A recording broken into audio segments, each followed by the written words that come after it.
everybody, how you doing? All right, today we're gonna talk about mixing, but this is not going to be the show where I show you how to get levels and all that kind of stuff. Before you get to that point, there's something really important that you need to know about, and that would be the importance, the psychology, the mindset behind mixing. Because if you don't do that, you're never going to get a good mix, right? Let's talk about some basics. So mixing is the holy grail, right? So you can have all the great music that you want, but if you don't mix it, it's going to sound like crap. So mixing is rather important, okay? We all know that, but we all struggle trying to get it. I'm going to give you a couple of tips on how to make that process a little bit easier or help you understand it a little better. When you sit back and you listen to a piece of music, I personally visualize the sound that I'm working with. When I recorded Hip Hop Bebop Boogie Down Bronx, my album, and a bunch of Alicia, a bunch of other people that we worked on, I did stuff at Vanguard Studios on 23rd Street and 7th Avenue in Manhattan. And I remember the first time coming into the studio, I was like, wow, there's a giant mixing desk, which we'll go over. It seems confusing, but it isn't. It's very, very simple, and I'll give you a great way to look at that. But there was this giant mixing desk with a million faders on it. And then there were these two speakers and a piece of glass. And that particular studio is very, very large because they used to put orchestras and jazz orchestras in there, recording for the Vanguard, classical jazz label. And I used to work at the Metropolitan Opera House, and I remember standing in the studio and looking over the desk and the speakers and then this big studio through the glass. So, wow, this is sort of like, that's like a stage. I visualized that as a stage, and the mixing desk was an orchestra, and I'm sitting back here, or standing back here, watching this whole show. So that's how I visualize music. I'm sitting here as a person enjoying the material. In front of me is the orchestra, which is that mixing desk to blend all the sounds. And behind that is this open space where you can put the sound, right? So visualization is very important. Sometimes that space isn't big. Sometimes it's really tight and against your ears because I'm doing a piece of music that needs to just click in your head somewhere, right? Sometimes it needs to be this wide open void with sounds coming in and out in 3 dimensions. It's closer to you, it's further than you, it's brighter, it's duller, it's in your left ear, it's moving to your right ear, it's echoing back and forth in time to the music. So visualization is very important. Hearing is the next important thing. So I actually wear hearing aids, and I'm partially deaf. And that comes from listening to loud music. And when I was with Village People, I was in front of 80,000 people at a stadium, and the sound was so loud my ears practically bled. So it comes from abuse and wearing headphones and genetically having hearing loss. But how do I mix? Well, sometimes pilots can land airplanes without ever looking out the window. They call it instrument landing and takeoff and all that kind of stuff. I could do the same thing myself, because I've been doing this long enough, and you will too. You'll start to know, if I push that over there, it sounds good, but if I push it too much over there, it sounds bad. Those are things that you're going to get to experience, and time will do that, so just hang in there, that'll work, right? Let's talk about hearing. So the human brain is very sensitive to certain frequencies, right? So I see mixes as, I'm going to give you I see it multiple bands, but think of it as 3 bands of sound, 3 highways. The lower band is your bass, the mid band is your mid-range, and the top band is your highs, okay? What's in the lower band? Stuff like bass drums, kick drums, booms, low-end rumbles and sound effects if you're doing film scoring, or you're throwing that boom, that downer, we call it, into your mix. That's going to go from mid-range, wind up in your lower end range. These aren't hard crossovers, but a kick drum has most of its energy and sound in a low range, but the little pick, pick, pick, if you listen to a kick drum with your eyes closed, you'll hear that thud, but there's also some mid lows, and then there's that little, what we call the point on the kick drum, that little tick, tick, tick that helps it cut through a mix. So none of this those aren't hard boundaries, right? So kick and bass are in your low end. Your mid range will be vocals, which are critically important. If you're doing a voice type of thing, synth lines, guitars, horns, anything that sounds in the range of a human voice is basically mid range. And then there's the top range, which is hi-hats. And in voice, we'll do a whole thing on voice mixing. It's sibilance, right? So if you're doing a vocal, I'll take my song, 6 Simple Synthesizers. There's a lot of s in that, right? So most of my voice on the vocoder was mid-range, but the s is in the top range, right? So that's just as important that you are aware of that, because if your vocals are muddy, maybe there isn't enough sibilance at the top. So if I was going to do 6 simple synthesizers, obviously you can hear it. But if there's a lot of music going on and my top end of my vocals isn't happening, instead of 6 simple synthesizers, you're going to hear 6 simple synthesizers. What? What did he just say? So you got to think of your music in bands, right? And these bands are like highways. Is your low end fat and swollen that it's overriding everything else? Is your mid range like a highway with a traffic jam? There's so much stuff going on, you can't tell left from right, and you're putting a vocal or some sort of a hook line on top of that, and wow, what a mess. And your high end, is your sizzle there? Is your sibilance there if you're doing vocals? If you're doing high end, pretty little effects, are they coming through your mix? So basics, if you look at your mixes as 3 bands, I'll do 20 bands, but if you look at it as 3 bands, that's a good place to start to figure out what's going on with your mixes listening wise, right? Vocals are extremely important. We'll talk about vocals and do a whole vocal session, or two, but vocals are really important because that's what's telling your story. Humans are very sensitive in the mid-range frequencies because through evolution, that's where Mother Nature, evolution, or God, or whatever you believe in, has put our most sensitive frequencies.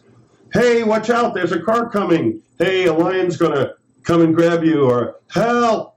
Our ears are sensitive in human frequencies, which run about 800 to about 4,000 cycles, somewhere in that range, most of it around 1,000 or 1K, 2K, majority of vocals.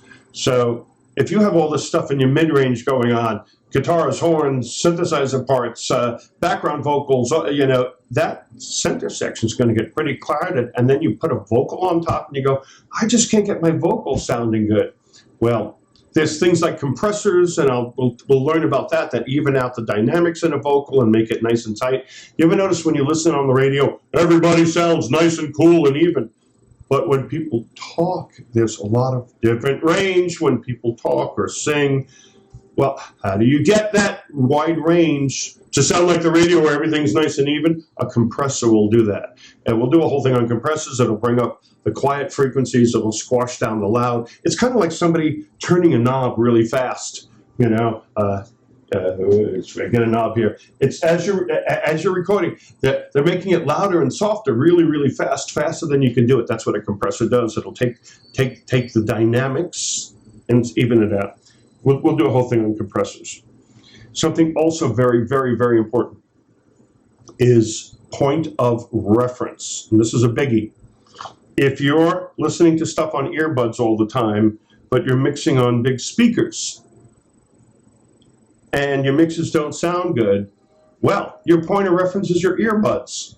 And then you're going to a completely different system and trying to do a mix of balances. Those speakers may be colored. All speakers are colored. And what do I mean by colored? No, they ain't black, child. It ain't about that. They are colored in the sense that some have good low frequencies, some have poor low end or muffled high end, or are sweetened for the DJ or the home listening experience. Sony puts out a whole line of DJ speakers, and those speakers I mean headphones. Those headphones are geared to have a lot of low end that are not naturally there. It takes the low frequencies, it brings them up in a lot of high end, and it pulls down the mid range. Well, that may be great for listening to other recorded music. When you're trying to figure out whether your vocals are good or you have too much bass in there, it's not practical or real. So you need a good point of reference. Now, your point of reference can be anything. I use these. These are Sony MDR Studio headphones. I've used them for 20 years or more, right? And as they break or we get newer models, I update them every couple of years and so on and so on. But my Sony headphones are my point of reference because I not only listen to stuff I mix on these headphones, but I'll watch a movie on these headphones. I'll listen to other people's music on these headphones. Sometimes I do video games, whatever, virtual reality. I've got these headphones on because they're my point of reference. And I start to get a sense with a point of reference of what is kind of average for sound levels and for EQ and for clarity out there. Now, you don't have to use these Sony headphones, but if you do, they're great in my opinion. Other people like other brands, that's fine. But it's important, maybe you're using speakers. That's great. You can have a cheap little multimedia setup at home. That's great. You have to stick on the same system, not only for what you are mixing, but what you're listening to. And if you're watching TV, on the same system for a while. If you're my iPhone no longer, I can't plug these into my iPhone. I can with an adapter, but when I'm listening, to stuff on my iPhone, I can. Oh yeah, that sounds that way. That sounds that way. And then when I play my music on my iPhone or through my studio, oh yeah, it's sounding like everybody else's. Or oh no, it's sounding really dull and muddy. So a point of reference is critical. You need to be listening to everything for a while on your speakers. You need to learn your headphones. You need to learn your speakers. You need to learn your monitoring system, because you can make anything sound good on anything else. But if those speakers have a color to them, if they're bass heavy or high frequency heavy, you're mixing just. Look, if you're mixing music and never playing it anywhere else and you're just going to listen on your system and you don't want to sell it, it's just for you, then you're fine. But if you want to get it out there or you want to send it to your friends and see how that's running, then you need a point of reference, right? And say you're mixing on these headphones, but you listen on earbuds. Well, then you need to take your mix and move it over to your iPhone or your pad or whatever, and plug in your earbuds and listen. Now, you're listening, you just came off of this high resolution mixing system, and you go onto your thing and you're going to panic and you go, oh my God, my music sounds terrible. Before you do that, put on another track with the same system. You have your headphones on, your earbuds, you have your Android, your iPhone in your hand, and you're listening to your song. Stop it, go to another track of somebody else's music and listen and go, oh, wait a minute. Yeah, I kind of sound like them. Or their sound is crystal clear and mine is horrible. Then you know you haven't learned your mixing system yet. Once you get your mixing system down, I would go back and just say you played a Prince song and compared it to yours on your earbuds. I would go back to your mixing system in your studio and I would put Prince on and then put your music on and see what's different. If it's muddy, take down some of the mid-low ranges. If it's not crisp, put up some of the high end. Now, I have a friend of mine, Michael Levine, who I love dearly. I call him Maestro. I hope you're watching this, Michael. He used to joke about me, hey man, Parrish, how did you get that sound? Is it, I don't know. I just take this knob and I turn it until it feels good. And well, you're not supposed to turn it to 10. Well, you can turn it to 10. You use your ears as a point of reference. And if it sounds good and people are telling you, no, you can't do that, and it's not overloading the meters, you know what I mean? Do it. Make it sound good. If you're going to go into high resolution mixing, you can use high quality speakers. Again, you need to listen to everything on that system. And I use high quality headphones, and I use this. It's important that I have a good digital audio interface. This is the Apogee 1. This goes to a little preamp for my headphones. You can plug your headphones directly into this, and it has a little USB thing on here to plug into a USB port. And then it comes with this little adapter. I don't get any endorsements from this product, just letting you know what I use. This plugs into their system, and then there's a guitar plug that you can plug in a mono synthesizer. If you want stereo, you have to buy a bigger unit, but all my things are done with plugins. So this is for a microphone if I wanted, or a single instrument. And here to plug in, a mic cable and plug it into that system. Your computer will deliver you CD quality, high resolution audio, right, at 44 or 48K. If you have this system, it'll deliver at 96K. I don't record in 96K. I don't need to, because at the end of the day, it gets mixed down to an MP3 and gets heard on earbuds. 44K or 48K is great. What's the difference between the two? Professional studios and film use 48. Recording uses 44.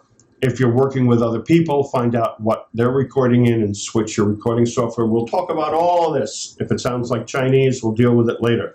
We'll get it. This is what this channel is about. But if you're going to do a high resolution system, you're going to hear more.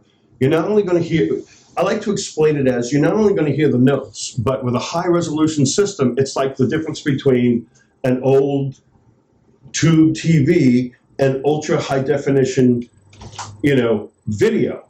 On the old TV, you're going to see a slightly blurry image. Well, just plugging your headphones into your computer, you're going to hear it's a slightly blurry image. But when you get that 4K ultra, 8K ultra high definition television, all of a sudden you can see detail. Well, the same thing with using a good audio interface.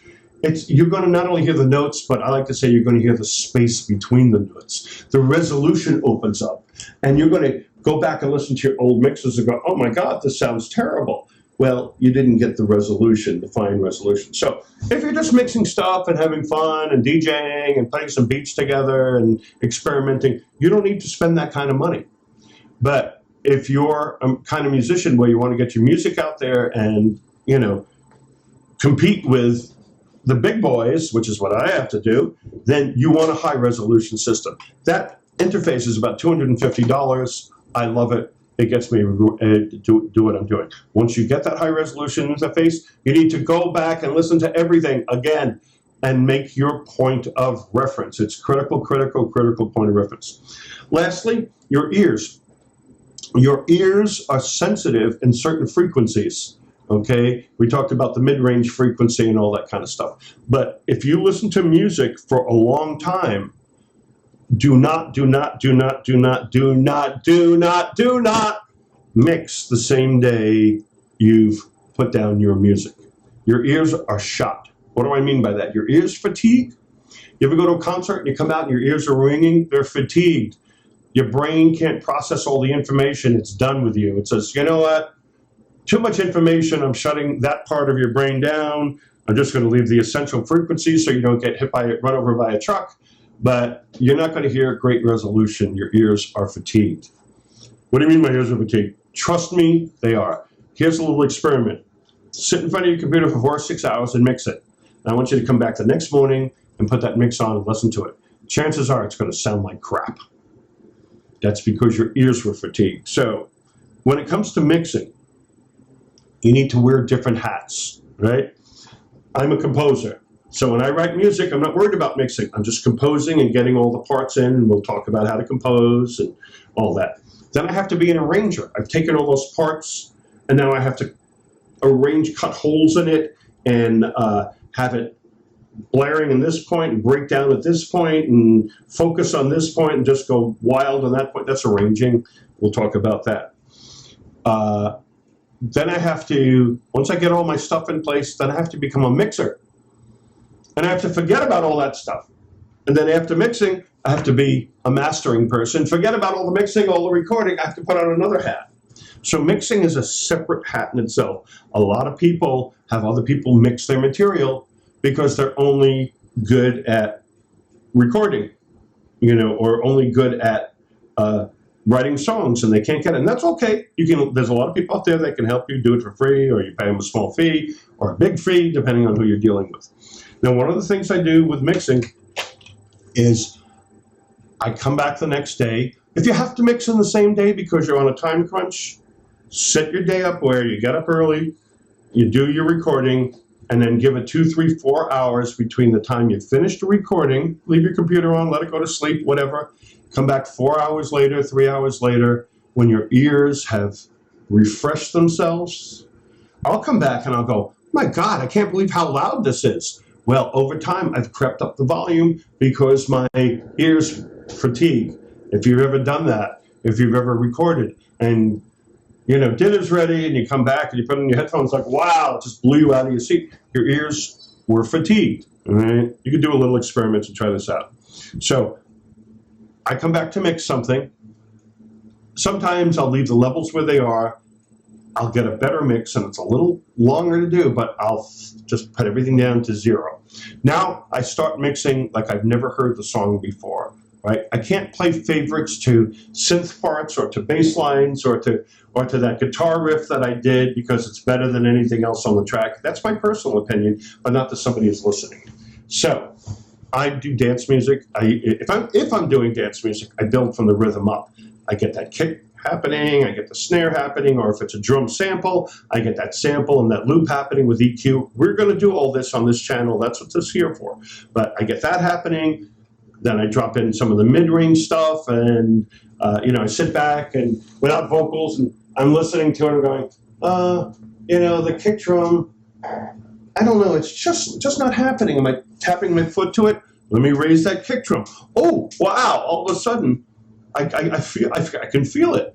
But I can feel it, but it's not, the groove isn't there, the drive isn't there. Oh, well, let's see. Let me push the bass up a little bit.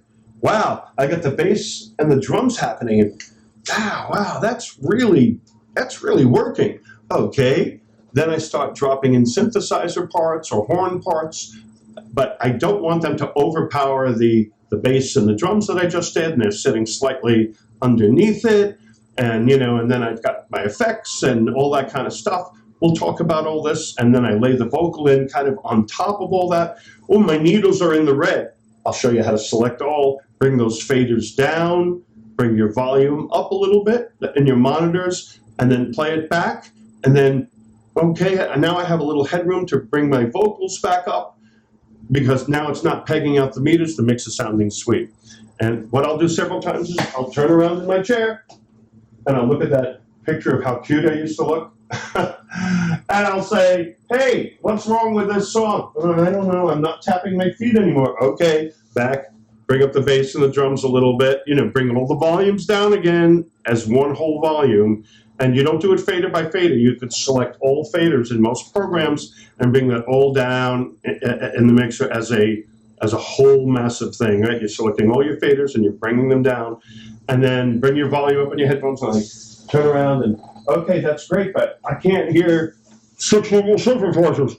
Oh, that needs a little more high end. Let me get 6 simple synthesizers. All of a sudden it's clear. So there's a process that you have to do. You have to look at your music objectively. You have to get in there and not have favorites and just listen to your music and say, what's wrong with this? Each time you rewind it and you adjust some levels, you gotta, it helps if I look away from the screen because I'm very visually oriented too. So if I don't look at the screen, I can close my eyes and listen to it. Say you've got your mix. Before you commit it or mix it, I put it on iTunes, and iTunes sends it up to the cloud, and then it downloads it to my iPhone, and then I can put on my earbuds, or if your headphones will plug into the bottom without a connector, and then I walk into the other room, or I go lay down, or I take a walk outside, and I listen to it. And if it sounds pretty close to what I've done, I know I've got a good mix. If it's a mess, then I come back in and I try to change it. Now, you can't just expect, if you're listening to a high quality system and you put on your earbuds on this thing and your earbuds are not sounding as good, of course it's not going to sound the same. You're going from a high resolution system to a low resolution system.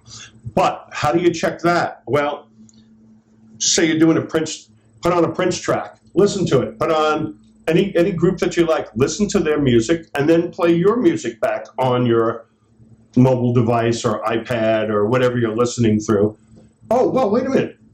It sounds muddy because the little earbuds aren't as high quality, but it sounds the same as my song I just referenced it to, right? So you're in good hands. I also sometimes will mix it down, go for a ride in the car, listen to it on the car speakers. I'll take it into the living room and listen to it on my 7.1 surround sound system. All those are balanced and colored differently. Sony has these DJ headphones out, and the problem I find with those things is they artificially push the bass and the high end and they bring the mid-range down. What happens in that situation? You're going to push the mid-range up and bring the low end and the high end down, and then when you play it back, it's this mid-rangey thing because you got a false sense of where your bass and your highs are. Listen to it on as many different systems as you can if you're not sure. And most importantly is give your ears a rest between recording and mixing, because your brain, and there's nothing you can do about it, your brain overloads and shuts down and your ears fatigue. That's critical. I've done mixes after doing 8-10 hours, and I wake up the next morning, I can't wait to hear my great new mix that I just did. And like, oh my God, it sounds terrible. It sounds terrible because I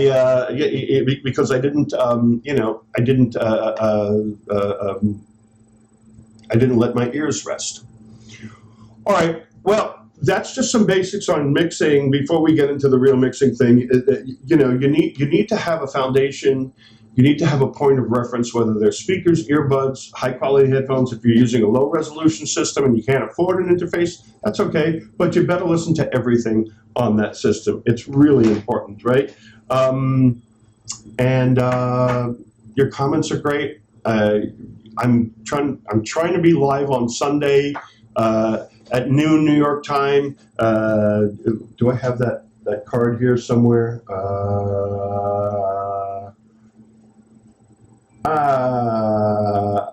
I gotta make a little video card for that. I'm trying to be live on Sunday at noon. You can Google if it's noon in New York, what time is it where I am, and you can figure out what time I'm going to be live. If I'm not, and the live part is I have a chat window. I can answer your questions. If you have questions, what I'm talking about right now, I'll be able to answer them for you. We can maybe do some examples. Hey, can you show me exactly what you're talking about? I could open up Logic and give you an idea how that works. If you missed the live show, all this stuff gets archived and streamed. This show is not live right now. I'm just doing some studio stuff. As thoughts get in my mind, I want to get them on there for you guys to be able to do stuff. Thank you so much for listening. Comments are great. Please share. Some other musicians or people that are just geeks and want to know how the process is going, hook them up. All right, guys and gals, thank you so much for listening. Comments, subscribe, and when there's uploads. I'm on iTunes and 100 other digital outlets. You want to know what my music is? Go to Pandora, which I hate, or Spotify, and you could stream my stuff and listen to it. And if you like it, please buy it. That's the only way us musicians make money. Thank you so much for listening in, and take care.